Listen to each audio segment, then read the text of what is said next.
Welcome back, this is CerealSnax. Today I am talking about Guild Wars 2 while I am playing the Char starting area. And really what I wanted to do in this video is talk about kind of my final thoughts. I've played 3 beta weekends for Guild Wars 2 and this is the final. And there's some interesting things about this game. I'm very happy with it. I think it's going to be a great game when it comes out, and I'm going to try to kind of go through the reasons why I feel like it's a pretty good game, and why the betas convinced me of that. And then maybe I'll talk about a few of the things that I didn't like that I'm hoping that they will fix before the game's released, because I think that's, you know, just got to give a balanced approach to it.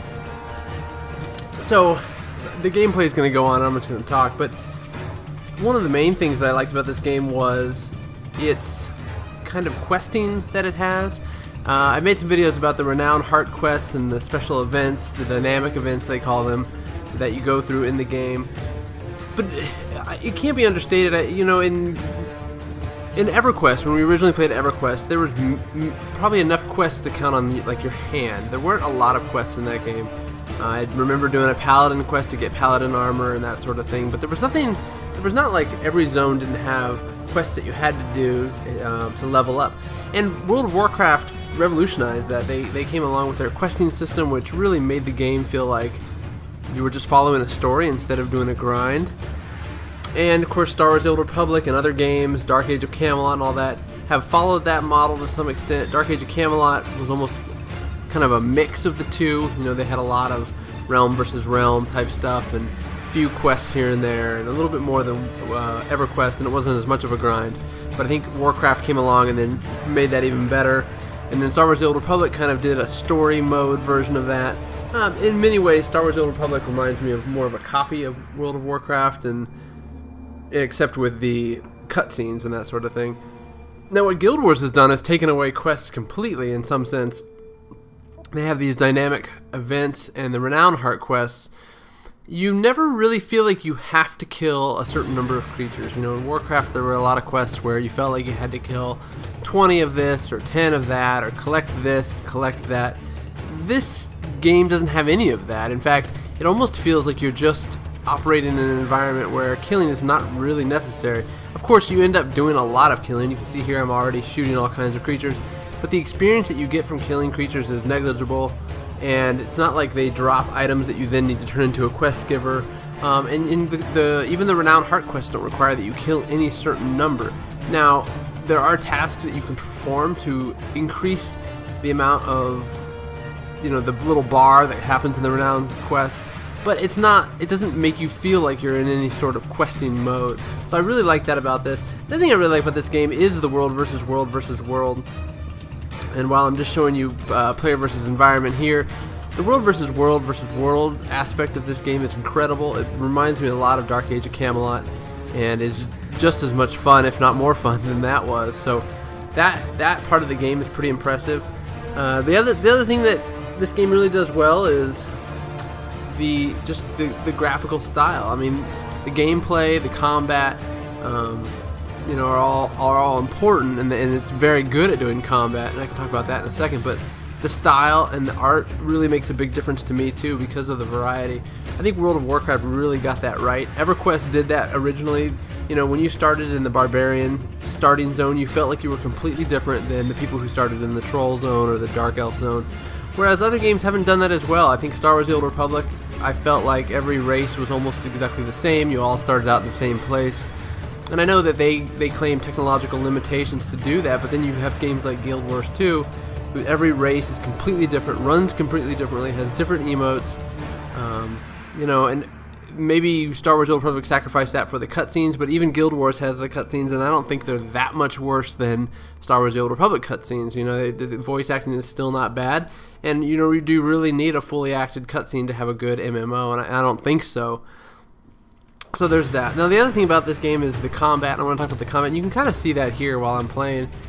The combat feels very solid. It doesn't feel like, I know in the first 2 beta weekend events it almost felt like you weren't making contact with the enemies somewhat, but they've really gotten good at it to the point where you really feel like you're in the combat, you feel like you're a part of it.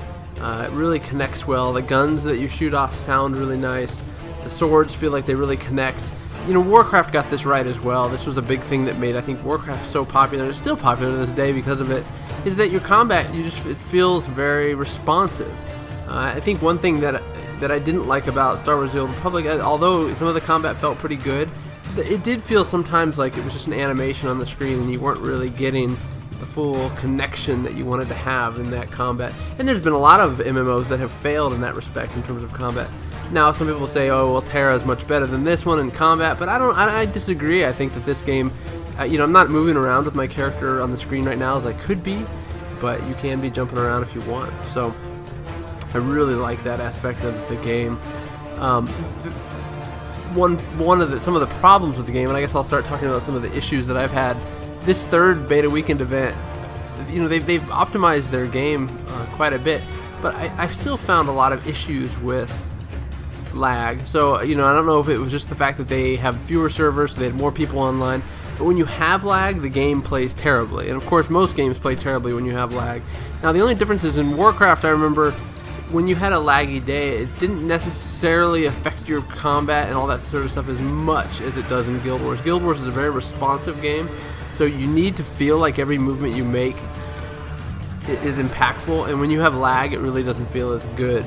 Warcraft, you don't notice it as much because it's not as much of a movement-oriented game. So that's one thing they need to work on, is their lag.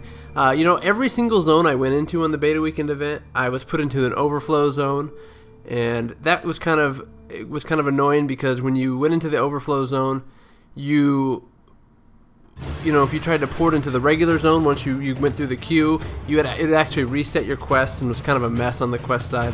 They need to figure that out, because it really does impact your play a little bit. The other thing I had to do was queue up for world versus world versus world, and I'm guessing situations like that will start to decrease as the game has been out for a while. So they're not huge issues, but they are issues, and you know, the game will, you know, sink or swim based on some of the issues that you see at launch, because a lot of people won't stick around. Now, of course, the one thing that Guild Wars 2 has really got going for it, and a lot of MMOs don't have going for it, is that it is basically subscription-free game. Like, it's not even a free-to-play game. It's different than a free-to-play MMO, and it's different than an MMO where you pay a subscription. You can buy cosmetic items in Guild Wars 2, but there's really no pay-to-win type scenario in this game. Nothing that you buy in their store online really has any impact on your effectiveness in the game. You really just have to play the game to get more powerful. So I like that. You pay your money for the game, and then you've got it for life. So that's a really big bonus for an MMO. It makes me feel better about it, because I know that with a lot of MMOs, I always felt like if I was paying that monthly subscription, I felt like I almost had to log in, and then over time you almost feel like the game's becoming a job. And with Guild Wars 2, you almost feel like you could just, I know that you can pause subscriptions on other games, but it's just a hassle, and in this game you buy the game and you just take a break. You don't feel like you have to play every day, you don't feel like you have to really be connected to it, although you may, but it doesn't feel like you have as much of a commitment to the game, and therefore you may find it more enjoyable. That's kind of my perspective on it, but you know, your mileage may vary, I guess, on that. So I do like that, you know, that you just pay the one fee like the original Guild Wars, and it seems like they're still going to be doing content and all that sort of thing as time goes on. I think that probably comes back to one of my other concerns about the game, because we've only played beta up till, I believe it's level 32, I think was the max that people have been allowed to get to. Maybe it was 35, but regardless, there was a max level, so we didn't get to see really any of the dungeons, really see any of the situations, any of the end game type stuff. And while I'm, you know, more of a casual gamer, and it takes me a longer time to get to the end game than most people, it's still a concern that I think some people will have, because they want to get to the end game as quickly as possible and they want to enjoy that end game. But I'm not sure, you know, what they're kind of hiding behind the scenes, if anything, in terms of the end game, and I'm curious to see kind of what's going to happen. So, you know, there's a lot of things that are great about this game. I'm really excited about it. I think as far as MMO goes, I don't think I've been excited about an MMO coming out this much, except for Star Wars: The Old Republic, and I think most people will agree that that game kind of disappointed most people at the end of the day. So, but this, you know, this has a lot of promise. I think that, you know, the style of each race is just so incredible. You can see right here with my Char character, he's kind of steampunky. The area is kind of steampunk. You know, the Silvari are very naturey, the Shurins are very scientific minded. It's just so different and so fanciful. I'm really looking forward to it. So hope you enjoyed my video, and subscribe and like if you did, and I will catch you later.